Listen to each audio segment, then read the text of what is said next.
చూస్తుండగానే పండుగ వచ్చేసింది కదండి. ముగ్గులు అందరూ వేసేసారా? నెలంతా ముగ్గులు వేసాము, ఆఖరిలోకి వచ్చేసాము. మీరు ఆల్రెడీ వేసే ఉంటారు. నేను ఈరోజు పండుగ ముగ్గు వేస్తున్నాను. నెక్స్ట్ ఇయర్ ట్రై చేయండి.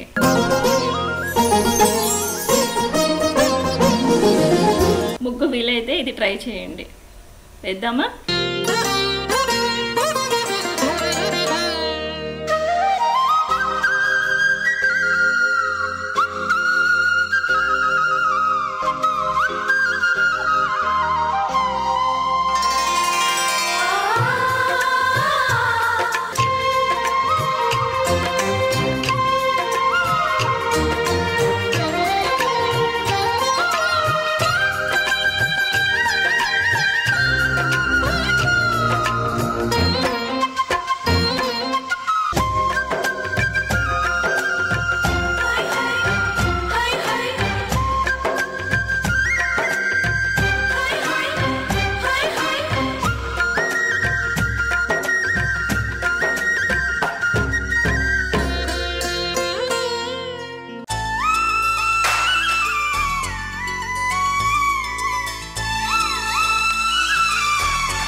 టీవీ అభిరుచి ప్రేక్షకులందరికీ నమస్కారం. అందరికీ సంక్రాంతి శుభాకాంక్షలు. నిన్న భోగి పర్వదినం చాలా వేడుకగా చేసుకుని ఉంటారు కదా. గోదా కళ్యాణాన్ని, ఆ సాయుధ్యాన్ని మీరు కూడా ఆస్వాదించి ఉంటారు. కాబట్టి ఇవాళ మరింత అమితోత్సాహంతో సంక్రాంతి పండుగ జరుపుకుందుకి అంతా సమాయత్తం అయ్యారు కదూ. ఇదే పల్లెటూర్లో అనుకోండి, ఇంకా అద్భుతంగా ఉంటుంది. మొత్తం వీధులన్నీ రంగవల్లికలతో తీర్చిదిద్దబడి ఉంటాయి. గొబ్బెమ్మలు పెడతారు. ఈ కన్నెపిల్లలందరూ లంగావాణీలతో, రంగురంగుల చక్కని బట్టలతో అందంగా ముస్తాబై పండగంతా వాళ్ళ ఊర్లోనే ఉందా అన్నంత అందంగా తీర్చిదిద్దబడతారు. సరే, అయినప్పటికీ అసలు సంక్రాంతి జరుపుకోవడంలో ఉన్న విశేషం ఏంటో మనం కాస్త లోతుగా అటు లౌకికం, ఇటు పారమార్థికమైన తత్వాన్ని తెలుసుకుందుకి గ్రహిద్దాం. అందరికీ తెలిసిందే, పండుగ ముఖ్యంగా సంక్రాంతి పండుగ అంటే పెద్ద పండుగ. నెలగంట పెట్టిన నుంచి నెల రోజుల పాటు జరుపుకుంటాం. నెల రోజులు పైగా ఇంకా భోగి, సంక్రాంతి, కనుమ, ముక్కనుమ ఇలా వరుసగా జరుపుకునే పండుగ కాబట్టి చాలా పెద్ద పండుగ. కొత్తగా పెళ్ళైన కూతురు, అల్లుళ్ళు ఇంటికి వచ్చే పండుగ. అదేవిధంగా ఈ పంట, ముఖ్యంగా ధాన్యలక్ష్మి ఇంటికి వచ్చే పండుగ. ఎంత ఈ సంవత్సరం అంతా కూడా కష్టపడిన కష్టం మనకి ధాన్యలక్ష్మి రూపంలో మన వాకిట్లో నిలబడే ఈ గొప్ప పండుగని ముఖ్యంగా ఆంధ్ర, తెలంగాణ, అటు తమిళనాడు, ఈ ప్రాంతాలు, కర్ణాటక, ఇటువంటి ప్రాంతాల్లో ఎంతో అంగరంగ వైభవంగా జరుపుకుంటారు. ఇదే స్థూలంగా మకర సంక్రాంతి. ఇక సరే, మకర సంక్రాంతి అనగానే, భోగి పండుగ అనగానే భోగి మంటలు, భోగి పళ్ళు ఇలా ఎలా గుర్తొచ్చిందో, సంక్రాంతి అనగానే గంగిరెద్దులు, డూడు బసవన్నలు, ఈ సన్నాయి వాయిద్యాలు, తర్వాత హరిదాసులు వీళ్ళందరూ కూడా గుర్తుకు వస్తారు.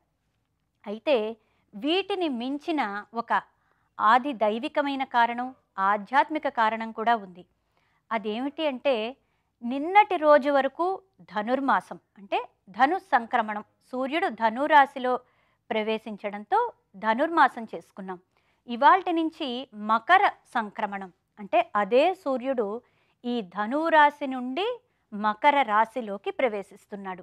నిన్నటి రోజు వరకు ఏం చెప్పుకున్నాం మనం ప్రారంభ విభాగాల్లో? ఇది దేవతలకు బ్రాహ్మీ ముహూర్తంతో సమానమైనది, మంచి సత్వగుణ సంపన్నంగా ఉండే కాలము, ఎటువంటి పుణ్య సాధనలైనా ఆధ్యాత్మిక సాధనలైనా త్వరితగతిన మనకి ఫలితాన్నిచ్చే కాలం కాబట్టి ధనుర్మాసం ప్రత్యేకమైంది అనుకున్నాం. మరి ఇది పూర్తిగా తెల్లవారిపోయి ఈ ధనుస్సూర్యుడు మకర సూర్యుడుగా మారాడు. అంటే మకర రాశిలోకి ప్రయాణించాడు. ఏమిటి మకరము? ఇప్పుడు మనం చేయవలసిన కర్తవ్యం ఏమిటి అంటే, ఈ బ్రాహ్మీ ముహూర్తంలో మన సాధనతో మనం సిద్ధంగా ఉన్నాము. ఇక మకర సంక్రమణం నుండి ఇది దేవతలకి బ్రాహ్మీ ముహూర్తం అయిపోయి పట్ట పగలు కాలం. అందుకే ఇప్పటి నుంచి సూర్యుడు బాగా ప్రకాశవంతంగా ఉంటాడు అని ఒక ప్రతీకాత్మకంగా చెప్తున్నారు. అయితే ఏంటి మకర సంక్రమణం ఏంటి? మనం చేయవలసిన, సాధకులుగా మనం చేయవలసిన కర్తవ్యం ఏమిటి అంటే, మకరం మొసలికి ప్రత్యేకం. ఎలా అయితే ధనుర్మాసం గురించి చెప్పుకుంటున్నప్పుడు ధనువు అంటే ఓంకారం, ఓంకారానికి ప్రతీకే ధనువు అని ఎలా మాట్లాడుకున్నామో, ఇక్కడ మకరము అంటే ఈ మొసలి అనేది ఒక సాంసారికమైన స్థితికి సంకేతం. ఆ మొసలి కోరల్లో పడ్డ ఎవరైనా కూడా అలనాడు గజేంద్రుడు ఏ విధంగానైతే ఒక గుంజాటన పడ్డాడో, ఒక బాధకి లోనయ్యాడో, లోపలికి వెళ్ళలేక బయటికి రాలేక అన్యథా శరణం నాస్తి త్వమేవ శరణం మమ అని చిట్ట చివరికి ఆ విష్ణువునే ప్రార్థించాడో, అదేవిధంగా మనం కూడా సంసార జీవితాన్ని గడుపుతున్న, లౌకిక జీవితాన్ని గడుపుతున్న మనందరం కూడా ఆ మకరి బారిన పడ్డవాళ్ళమే. కాబట్టి మకర సంక్రమణం, అక్కడి నుండి మార్పు అనేది ఆరంభం కావాలి. సరే, ఇది ఎవరికైనా తప్పని స్థితే. తదుపరి కార్యక్రమం ఏమిటి అంటే, ఆ గజేంద్రుడు ఏ విధంగానైతే అల వైకుంఠపురములో నగరిలో ఆమూల సౌధంబులో ఉన్న విష్ణువుని ప్రార్థించి తాను వచ్చేలాగా, ఎలా వచ్చాడు విష్ణువు? సిరికించెప్పడు శంఖచక్ర యుగమున్ చేదోయి సంధింపడు. తన పరివారాన్ని కూడా పట్టుకోకుండా, తన ఆయుధాలను కూడా పట్టుకోకుండా ఆవిడతో ఆడుతున్నాడట, చెంగు పట్టుకొని. ఆ చెంగును కూడా విడివడకుండా ఎలా ఉన్నవాడు అలా పరిగెట్టుకుని వచ్చేలా గజేంద్రుడు ఏ విధంగానైతే చేసుకున్నాడో భక్తి మార్గంతో, మనందరము కూడా ఈ సంసారం అనే మొసలి నోట పడ్డాం కాబట్టి దాని నుండి మనల్ని కూడా మనం వేరు చేసుకుందుకి ఆ విష్ణువుని లేదా ఆ శ్రీహరుణ్ణి ఆ పరమేశ్వరుణ్ణి అదే రీతిలో ధ్యానం చెయ్యాలి. అందుకే మనకి ఆది శంకరాచార్యుల జీవితంలో కూడా తాను సన్యాసాశ్రమాన్ని స్వీకరిస్తాను అని తల్లితో షరతు పెట్టినప్పుడు ఆవిడ ఒప్పుకోని సందర్భంలో తనను మొసలి పట్టుకుంది పూర్ణానదిలో, నువ్వు ఒప్పుకుంటేనే ఆ మొసలి నుండి నేను విడివడతాను అని ఒక షరతు విధించాడు. ఇక్కడ మొసలి అంటే సంసారానికి ప్రతీక. తన గాఢమైన కోరలతో, తన పదునైన కోరలతో ఎవ్వరూ కూడా విడివడ లేకుండా పట్టుకొని ఉంటుంది. ఆ భవబంధాలని తరణం చేసి వెళ్తేనే తదుపరి కార్యక్రమం అంతా నడుస్తుంది, మన ఆధ్యాత్మిక సాధన అంతా పురోగమిస్తుంది అనడానికి ప్రతీకంగా ఈ మకర సూర్యుడు మకర రాశిలో ప్రవేశించాడు. ఇక్కడ భాస్కరుడు అంటే జ్ఞాన భాస్కరుడు. అందరం కూడా ఈ లౌకికంలో, ఈ సాంసారిక జీవితంలో ఉన్నవాళ్ళమే. కానీ తామరాకు మీద నీటి బొట్టు చందాన వాటిల్లో ఉంటూనే, గృహస్థ ధర్మంలో ఉంటూనే ఒక రకమైన భగవంతుడితో అనుసంధానం ఏర్పాటు చేసుకోవాలి అన్నదానికి ప్రతీకాత్మకంగా మకర సంక్రాంతి నాడు ఈ పెద్దలకి పెట్టడం, ఋషి రుణం తీర్చుకోవడం, ఈ భూతదయ, ఈ ముగ్గు ద్వారా ఈ భూత యజ్ఞం చెయ్యడం, అతిథుల్ని ఆహ్వానించి అతిథి యజ్ఞం చెయ్యడం, తోటి మానవులకి ధాన్యాన్ని పంచిపెట్టడం ద్వారా మానుష యజ్ఞం చేయడం, ఇలా పంచమహాయజ్ఞాల్ని నిర్వహించుకుంటూ ఆ మార్గంలో పురోగమించే ఒకానొక మహాపర్వదినమే ఈ మకర సంక్రమణం. ఈ ఆలోచన ధోరణితో ఎప్పుడైతే మనం ఈ పర్వదినాల్ని చేసుకోవడం ప్రారంభిస్తామో అంతకు మించి మనం ఋషి రుణం తీర్చుకున్న వాళ్ళం కాలేం. కాబట్టి అందరం కూడా ఆంతర్యం గ్రహించి ఆయా పర్వదినాల్ని, వేడుకల్ని జరుపుకొని ఇక మీద మన జీవితాల్ని కొనసాగిద్దాం. స్వస్తి. ఈ రోజు కూడా మీరు రావటం ఇక్కడికి మాకు చాలా చాలా హ్యాపీగా ఉంది. నాకు కూడా చాలా సంతోషంగా ఉంది. పండగ స్పెషల్ నువ్వేం చేస్తున్నావో? మామిడికాయ పులిహోర చేద్దాం అనుకుంటున్నాను కదా. నాకు మామిడికాయ అనగానే నోట్లో నీళ్ళు. అక్క, నువ్వు వినాయక చవితికి నాకు చింతపండు పులిహోర పంపించాను. అసలు అది ఉంది. ఎక్కడి నుంచో ఏదో మహా పుణ్యక్షేత్రం నుంచి ఎప్పుడైనా మన గుడికి వెళ్తే కొంచెం తినగానే అబ్బాయి. జనరల్ గా దాంట్లో ఏంటంటే ఇంగువ కంటే కూడా నేను వాడేది ఏంటంటే ఆవాలుని ఎండిమిరపకాయలు మిక్సీలో పట్టి అది రాస్తాం ఫస్ట్ పచ్చి అన్నంలో అన్నమాట. ఆ స్మెల్ చాలా బాగుంటది. సూపర్. ఈ రోజు మామిడికాయ పులిహోర నా ఎపిసోడ్ లో నా షోలో ఎలా ఉంటుందో చూడాలనుంది. ఏమాత్రం ఆలస్యం చేయకుండా స్టార్ట్ చేసేద్దాం. నువ్వు చేయబోయే మామిడికాయ పులిహోరకి ఆల్ ఇంగ్రీడియంట్స్ రెడీగా ఉన్నాయి. అవన్నీ ఏంటో ఒకసారి చూద్దాం. మామిడికాయ పులిహోర తయారు చేసుకోవడానికి కావలసిన పదార్థాలు: మామిడికాయ తురుము, వండిన అన్నం, తాలింపు గింజలు, పల్లీలు, పచ్చిమిర్చి ముక్కలు, కరివేపాకు, ఉప్పు, పసుపు, వేయించిన నువ్వుల పొడి, ఇంగువ, పులిహోర మసాలా, నూనె. ఇప్పుడు ప్రాసెస్ ఎలా చేయాలో చెప్తారు. ఆయిల్ పోసుకుందాం. కొంచెం ఆయిల్ కొంచెం వేడెక్కిన తర్వాత ఒక పాప కదా, ఒక పాప ఇప్పుడు 12th గ్రేడ్ +2 చదువుతుంది. ఈషా +2. ఏం చేద్దాం అనుకుంటున్నావు? తన ఏమైనా ఇండస్ట్రీలోకి ఎంట్రీ ఉందా? తనకి ఇంట్రెస్ట్ లేదు బేసిక్ గా. నాకు ఇండస్ట్రీలోకి రావడం నాకేం అభ్యంతరాలు ఏం లేవు. కానీ తను ఏదో బిజినెస్ 1947 పీస్ నీకు తెలుసు కదా. ఇంకా అదే పాతకాలపు సాంప్రదాయాలు, అదే జడ వేసుకోవడం, ఇంకా చాలా సైలెంట్. ఇంకా మెంటల్ గా ఏంటంటే తను 10 years అమ్మాయి లాగా అనమాట మాకు ఇంట్లో. ఇంకా అమ్మ కావాలి, చెంగు పట్టుకుని తిరగాలి, ఎక్కడికి వెళ్ళినా 10 సార్లు నేను చేయను తను చేస్తుంది, అమ్మ నేను ఇక్కడ ఉన్నాను అక్కడ ఉన్నాను అని ఆ టైప్ అనమాట. లక్కీ. యా, అందుకే అంటున్నాను నేను చాలా లక్కీ అని చెప్పేసి. సో ఆయిల్ వేడెక్కింది.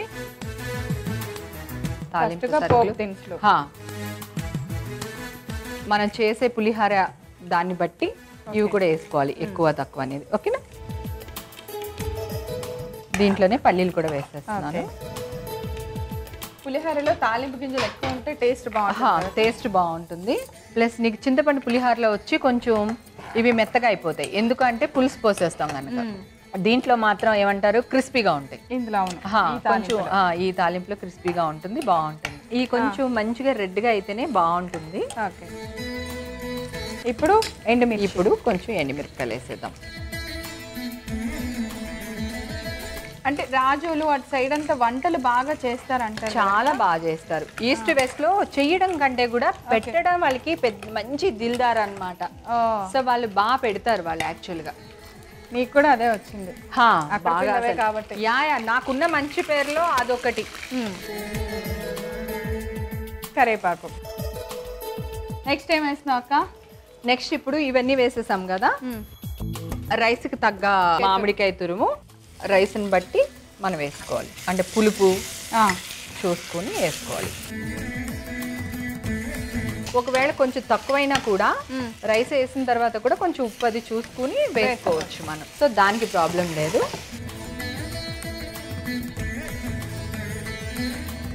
పసుపు మెయిన్గా పులిహారకి అట్రాక్షన్ పసుపు అన్నమాట. అవును, ఇది కొంచెం మసాలా పొడిలాగా, అంటే ఎండుమిరపకాయలు, ధనియాలు, జీలకర్ర, ఆవాలు, మెంతులు అన్నీ కలిపి పొడి చేసిన పొడి, ఫ్లేవర్ కోసం. సో ఎండుమిరపకాయల కారం ఇందులో కూడా వస్తుంది. మా ఇంట్లో ఫుడ్ నన్ను ఎక్కువ ఇష్టపడేది ఎందుకంటే మా ఇంట్లో అంతా స్పైసీ ఫుడ్ ఉంటుంది, నీకు తెలుసు కదా. అసలు స్పైసీ కోసమే బాగా ఇష్టపడతారు. ఎవరైనా వేషాలు లేవు లేకపోతే ఏదైనా అయిపోయింది ఏదైనా అనుకో, ఒక హోటల్ పెట్టుకుని బతికేస్తానని చెప్తాను. చాలా ఇంటర్వ్యూలు ఇదే విషయం చెప్పాను నేను. అప్పుడు ఇంకా ఇక్కడ ఎంత చూసావో అక్కడ మెస్ పెడితే నువ్వు అంత చూస్తావు. అందుకనే నాకేం భయం లేదు, నేను ఎలాగైనా బతికేస్తాను అంటారు అనమాట. నీ చేతి వంట తింటే మళ్ళీ మళ్ళీ ఎప్పుడు వచ్చి తిందామా అనిపిస్తుంది. ఇంగువా దీంట్లో కొంచెం నువ్వుల పొడి వేస్తున్నాను, వేయించిన నువ్వుల పొడి కొంచెం లైట్గా వేయించేసి పొడి చేసుకోవాలన్నమాట. ఓకే, పర్లేదే బాగానే వంట చేసేస్తున్నావు. అంటే గరిటె తిప్పడం బట్టి చెప్పాను, నేను బాగా వంట చేస్తాను. యూనో ఇలాంటి విషయాలు నమ్మకూడదండి, గుర్తుపెట్టుకోండి. నేను ఈ వంట గురించి నేను వంట చేయను అక్క. ఎప్పుడు పెట్టేవి ఇన్ని సంవత్సరాల్లో కనీసం ఒక టీ ఇచ్చావా నాకు చెప్పు?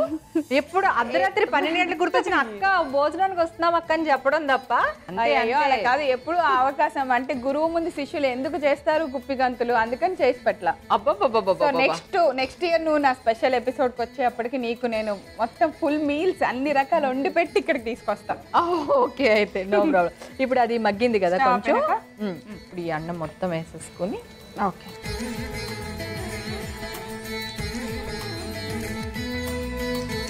మంచి కలర్ వచ్చింది కదా, స్మెల్ కూడా బాగుంది. పోనీ ఎక్కువ కష్టపడక నేను తిప్పుతాను. మా ఇంట్లో అంతా ఇంత సాఫ్ట్గా ఇంత సౌమ్యంగా ఉండదు వంటలు, టప్పటప్ప అయిపోతా ఉంటాయి. ఆ పొయ్యి మీద ఒకటి ఈ పొయ్యి మీద ఒకటి, అక్కడికి వస్తూ ఉంటాను ఇక్కడ వేస్తూ ఉంటాను. వాళ్ళకి అర్థం కావాలి కాబట్టి ఇంత సౌమ్యంగా చేస్తా, చాలా సౌమ్యంగా ఇంత ఇదిగా, లేకపోతే ఈ పాటికి అసలు పులిహార అయిపోయి మన క్యారేజీలు కూడా వెళ్ళిపోతాయి బయటికి. నాకున్న అదృష్టం ఏంటంటే సూర్యకాంతం గారు ఆవిడ చాలా బాగా పెట్టేవాళ్ళు. తర్వాత జనరేషన్లో కల్పనా రాయ్ గారు సెట్లోనే వండి పెట్టేవాళ్ళు. నిర్మలమ్మ గారు, మన జనరేషన్కి వచ్చేసరికి ఎవరు లేరు. ఇప్పుడు నేను ఒక్కలే. సో హేమ ఇంటికి వెళ్ళి అర్ధరాత్రి అన్నం పెట్టవే అంటే కూడా పెట్టేస్తుంది. నిజంగా అది మాత్రం కరెక్ట్. సరే, ఇన్ని వంటలు చేస్తావు, ఇన్ని తెలుసు కదక్క, నీ ఫేవరెట్ డిష్ ఏంటి? నాకు ఒకటని లేదు, పులిహార తినాలి, గారెలు చేసుకోవాలనిపించింది అనుకో. ఈ మధ్యన బూరెలు కూడా నేర్చేసుకున్నా. బ్రహ్మాండంగా, ఎందుకంటే వరలక్ష్మి పూజ నేను చాలా బాగా చేస్తాను అనమాట. ఈ సంవత్సరం బూరెలు వేయడానికి ఎవరు రాలేదు, సో నేనే వేసేసాను సక్సెస్ఫుల్ గా. సూపర్. సో మరి రెడీ అయిపోయింది. అమ్మవారికి పెట్టేసి తీసేసి ముందు అమ్మవారికి పెట్టేసి తర్వాత నాకు ప్రసాదం పెట్టు. నీకు పెడతానో లేదో కానీ మేము మా డైరెక్టర్లు బాగా తింటాం. నాకు పెట్టకుండా ఇక్కడికి ఒక మెట్టుకు బయటకు వెళ్ళదో. అవును, యాంకర్లకు అదే కదా plus point.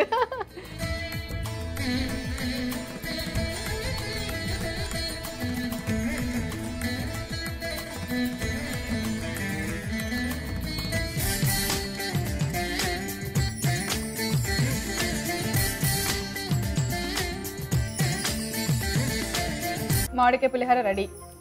God bless you. Sound వస్తుంది తెలుసా తింటుంటే, చెప్పానా?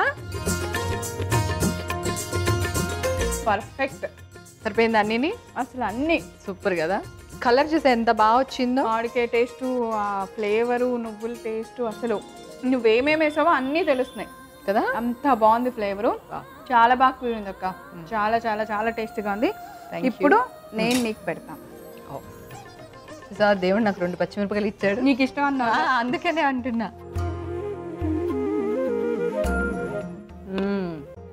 బాగుంది కదా, మాస్టర్ చెఫ్.